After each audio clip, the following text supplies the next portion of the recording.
I learned my best lessons from my worst leaders. And when I say that, I mean that those are the leaders that taught me exactly what not to do. So, in a way, I developed what to do from my heart, from my head, from my instincts, from my integrity. And I learned what not to do from those leaders that I saw around me that were leaders in title, but not in deed. What are the most important things that I believe a leader should have is integrity. And it doesn't matter whether you're in uniform or in the private sector. I've always said that once a leader loses their integrity, they've lost it. They've lost everything. It doesn't matter if you're the mailroom assistant, you have to let yourself be known and be recognized as a potential leader. Even if you're just the person who does the photocopies, be the best person who does the photocopies. Or let people know that you're dependable. Hey, let's welcome retired Army Major and Hallmark Professor Dr. Elliott Gomez, author of 7 Core Values. Welcome to the show, sir. Good to see you. Thank you. Well, thank you for the invitation. Most definitely. Absolutely. Well, let's start with your story to better understand who you are, what you did in the past, and how you became the voice in leadership. Hey guys, I want to tell you about something you need to check out. It's called Memora. My friend is the founder. This project lets families preserve the voices of their loved ones, whether they've passed away, are living with a terminal illness, or may one day lose their speech. Listen to this sample. Hi, sweetheart. If you're hearing this, I want you to know how much I love you. You were the best. Don't wait until it's too late. Protect the voices that matter most. Click the link in the description to learn more and get started today. Okay, well, hopefully we have like 5 hours because according to my students, I talk a lot. I'll do my best. I'll do my best. Well, let me start from the beginning. When I was a young high school senior, I did not have any plans what to do. A group of my friends were talking about, I was a senior in high school, and they were talking about, what colleges and universities they had applied to, and I had none. So as we're talking, a recruiter from the Marine Corps walks in the gate of the school, and I look at my friends and I said, you know what? That's what I'm going to do. So when the recruiter walked out, I approached him and I asked him about, what can the Marine Corps offer me? And he looked at me and he said, well, we could offer you the opportunity to be a Marine. I'm like, okay, well. Then he asked me how old I was. I said I was 17. He said, you will need to speak with my parents. So that same night he came over to my house. My mom signed everything. So on February 10th, I went to the MEPS. I in process. I swore in on the Elliott Q program. 2 weeks after graduation, I enlisted. And I was only coming in for 4 years. 27 years later, I retired from the armed forces. Spent 4 years in the Marine Corps and 23 in the Army. 10 years enlisted, 17 as an officer. So you went from the Army, the Marine Corps to the Army, right? Yes, I did. And what made you do this switch? Did you got commissioned in the Army, or what was the? No, at first when I got out of the Marine Corps, like I said, I only planned to do 4 years and get my GI Bill. So I got out of the Marine Corps. When I got home, I joined the National Guard because I still wanted to continue in the service. Army National Guard. 1991, we were mobilized for Desert Shield and Desert Storm. When my unit returned, I joined the ROTC, became a simultaneous membership program member. So I was a cadet in the National Guard. A couple of years later, got commissioned and got my commission active duty in the Army. So I went active duty. Got it. Well, that's interesting. Let's talk about leadership. And since you were in different positions over the years, I can imagine that your leadership philosophy has evolved over the span of your career. So what are your leadership principles now? And maybe you can walk me through your personal evolution in that regard. When I first joined the Marine Corps, of course, I was junior enlisted E1 through E3.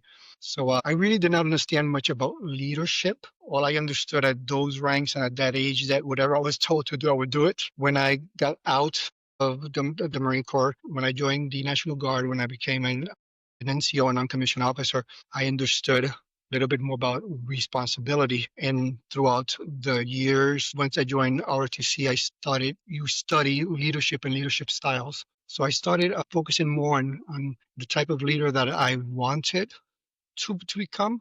Since I was still a cadet, although I was a leader in training. So It took me some time, to be able to understand that there were different leadership styles, the same as personalities. Funny part is, as when I was a company commander in the RTC, one of my best friends was a company commander of the other company in the RTC. We were cadet company commanders. So he had been a tanker, and I have always been a HR. So we both led differently. He was a firm hand kind of person, and I was more laid back. So when our RTC was done, and our captain spoke with both of us, and one of the things that he said that really resonated in me was, although you both lead differently, you both got your companies to accomplish all the goals and missions. So that's when I started to understand that to be a leader, you don't have to be like everyone else. You can develop your leadership style, and you can do that by looking at watching other leaders. During my retirement ceremony, I said something that some people, looked at me like with puppy heads. I said, I've learned my lessons from my worst leaders. I learned my best lessons from my worst leaders. And when I say that, I mean that those are the leaders that taught me exactly what not to do. So in a way, I developed what to do from my heart, from my head, from my instincts, from my integrity. And I learned what not to do from those leaders that I saw around me that were leaders in title, but not in deed. Yeah, I see. I see.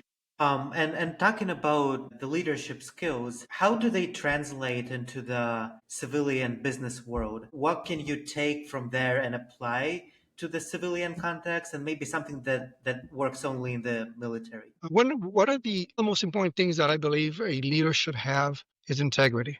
And it doesn't matter whether you're in uniform or in the private sector. I've always said that once a leader loses their integrity, they've lost it.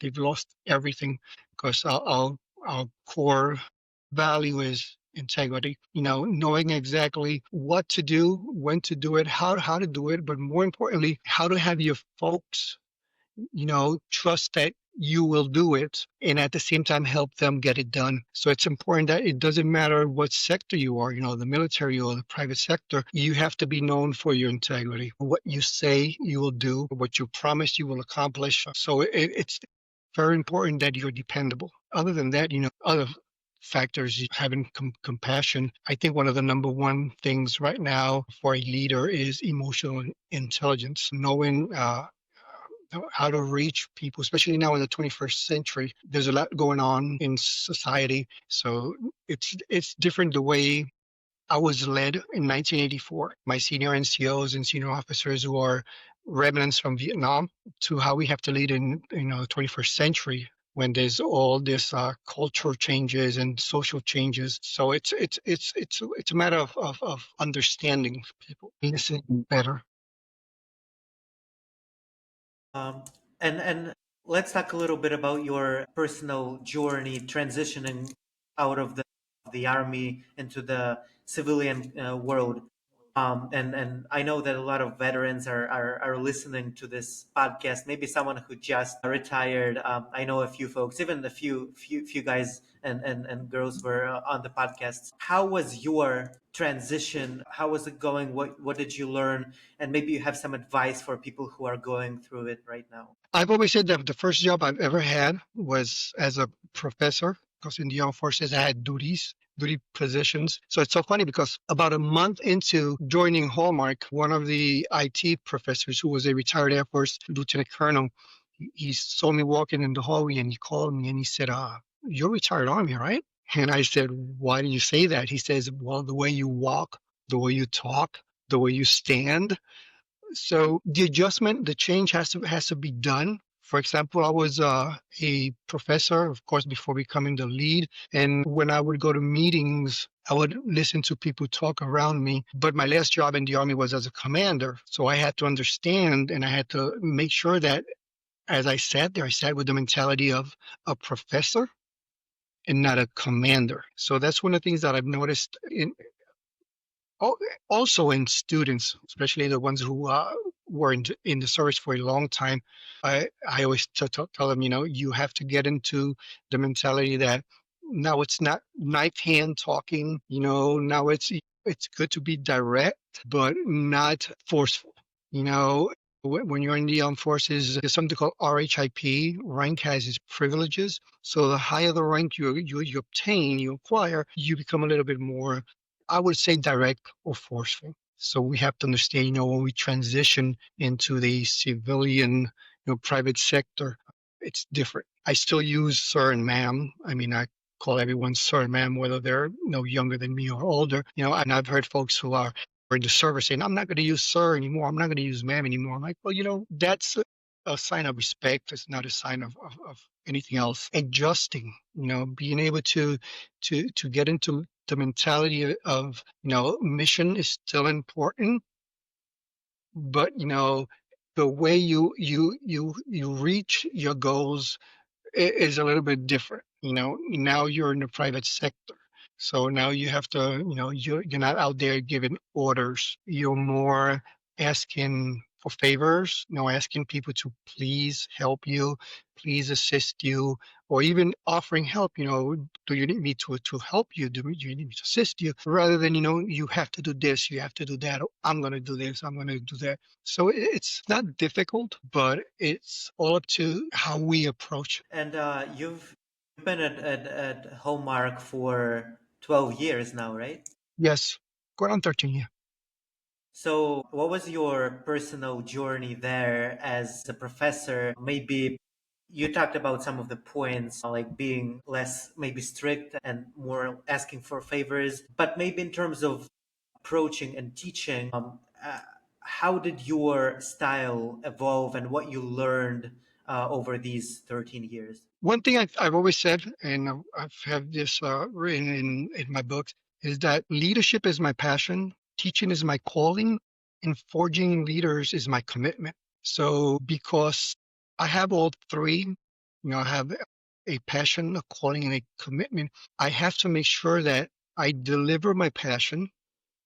Okay, I mold future leaders, delivering my passion. I do it through my calling, which is teaching. I love to stand in front of a class. And yeah, I know nowadays there's a lot of online teaching. When we have those in-person classes, that I feed off feedback, whether it's audio feedback or visual feedback, whether what they say or how they're paying attention. And lastly, my commitment is to make sure that these kids, when they join the workforce, yes, I understand that they're going to join as a basic entry level employee, but that's when you start developing your leadership style. And I've always told them, it doesn't matter if you're the mailroom assistant, you have to let yourself be known and be recognized as a potential leader. You might not be a leader yet, but always keep that word in mind, potential. And you can always show that potential. Doesn't matter what's your job, even if you're just the person who does the photocopies, be the best person who does the photocopies. So let people know that you're dependent. And what's your view on the value of networking? How much valuable it is for young professionals who are just pursuing career goals, or for leaders, or maybe even for people from the military who are transitioning to this corporate world? What's your stance on that? Funny, just about last week received an email from a student asking me that same question. He told me, in the email, he says, Dr. G, I'm going from this job, and I'm trying to get into this career. This job and a career. He says, what do I do? How do I network? One of the first things that I told him is, he needs to focus in the industry, and he needs to find maybe workshops, social functions, social gatherings, maybe professional functions of that industry. So he can go to those networking events, because that's a networking event, doesn't matter what they call it. And I told him, talk with people, let them know that you're basic entry, and you're trying to learn the industry. Now you need to hear people in your chosen industry speak. So you could get the jargon, you could get the words that they use, you could get the definition that they give to words, because some words in one industry might not mean the same thing as in other industry. But I told them it's important to network within your industry, whether you already working in the industry or you planning to go into it. And that's another way to meet people. One of the things that I told them is, you might not have business cards, But there's something called presentation cards. It's kind of like a business card, but it's your information. You might not work for anyone, but just make sure when you go to these social gatherings, you have a presentation card. And every person with whom you speak, you do two things. You ask them for a card and you give them your card. And once you collect these cards and you get home, there's shoot them a small email, 2 or 3 sentences. Hey, I'm such and such. We met at such and such event. Thank you for giving me your card. I gave you my card. I'm interested in the industry. And you might ask them, are there any opportunities where you work? Are there any opportunities that you know of? Even go as far as, I'm looking for a mentor. Are you looking for a protege? Mentorship is very important. So I think that networking has a lot of value as long as you do it correct. Yeah, and let's talk about mentorship. I know it's a little different in the military versus the professional context, but it's still valuable in both. So what's your perspective here? I'm a firm believer in mentorship. As a matter of fact, my doctoral dissertation is about mentorship. As a young lieutenant, I worked with officers. There's something called in the Army, there's something called branches, which is our jobs. I was AG branch HR. So I worked with officers from different branches and I learned from them. But of course, what I learned from them was leadership general, not within my branch. The first branch mentor that I had was a gentleman by the name of Wayne Williams, and we lost Major Williams at the Pentagon during the 9/11 attacks. Major Williams was a great Army officer, a great AG officer, a great mentor. Coincidentally, he had commanded Bravo Company, the company that I commanded as a captain. He commanded when he was a captain. So, and he was my battalion XO when I became a commander. So we got close because of the commonality of Bravo Company. And he would come in the morning and, sometimes do PT with my company. And we would always talk. And one of the things that Major Williams did, because it was my first command and my first time within the AG branch per se, he would always give me advice. If I sent an email and if he was CC on it, and if there was something off with the email, he would call me and say, hey, Elliott, don't do this, don't say this, don't say that. And as the battalion XO and the battalion commander would tell him that he was coming to Bravo Company, Major Williams would call me and he would say, hey, the old man's on his way to Bravo Company. Just make sure that, all your I's are dotted and your T's are crossed, But that's what mentorship is about. Mentorship is about caring. Mentorship is about training. Mentorship is about allowing people fall because people have to fall, but helping them get up. I fell, I tripped. Major Williams was there. After him, I had some other great Army AG mentors. I had a colonel by the name of Colonel Barry Price. He retired at 2-star. Colonel Price and I both had PhDs and we were both AGs. So I was working on my dissertation when I met him. So he guided me. He was the Eastern Sector commander. I was the San Juan MEPS commander. So he guided me as my commander and he guided me as a student going through my dissertation. So, that's mentorship. Being willing to not only help me with my Army part, but as a student also. So as a mentor, it's important to understand that life is about professionalism, is about profession, family, education, and so when you're a mentor, my belief, when you're a mentor, you should guide holistically. You guide the person, not just the person's career or just the person's industry life. There's a lot that we can do as mentors. And as a professor now, my joke is that I'm a professor, I'm a marriage counselor, I'm a psychologist, I'm a coach, I'm a trainer. So I have to understand that, students have issues because everybody has issues. When a student walks up to me and says, Dr. G, how do I write a reference in APA 7th edition? I'm there to teach them. But also when they walk up to me and say, Dr. G, I'm having issues with my spouse. What do you think I should do? I'm not a counselor, but I'm a human. and at least I could point them in the right direction. Even if I don't give them exactly what they need to do in that case, I can always tell them, hey, have you thought about talking with a chaplain? Have you thought about talking with, getting counseling? You know, because when we're going through issues, the last thing we think about is outside. We lock it up, especially as a veterans, and a lot of my students are veterans, and as a veteran, I know that for us, seeking help from others is like no go.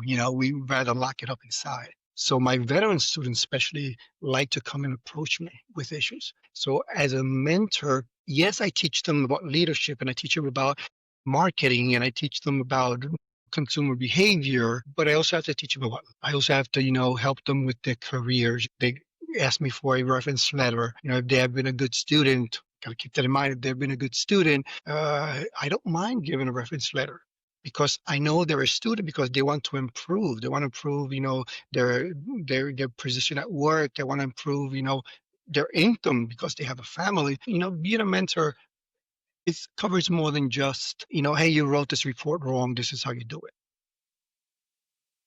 And what's your advice for young people, maybe in their early 20s, and maybe you saw some patterns and you want to address that? So for those listeners in that age group, what would you share with them? First things first, I'm a big, big, big proponent of education. I have a bachelor's degree in criminal justice. I first got two master's degrees. I have a master's degree in human resources development and a master's degree in computer resources and information management. And I got my doctorate in organizational management with an emphasis in leadership.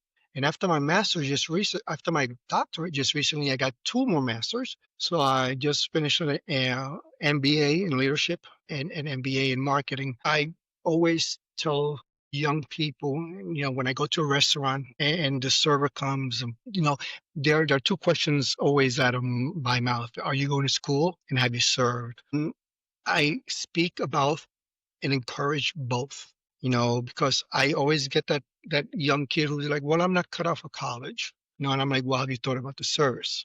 I enlisted in 1984. I'm giving my age away now. I enlisted in 1984, earned my bachelor's in 1994, earned my master's in 2004. It was 10 years in between each because I was active duty. I earned my doctorate degree in 2008 because I wanted to finish before I retired from the service. But I always tell kids, don't be in a rush. You might think that you're not ready for college. Enlist, join the service. If you only do 4 years, you still get your GI Bill, and then you go to college. I started my undergrad when I was 23. So my peers were 18. And yes, I can tell, they were young and they thought like 18-year-olds.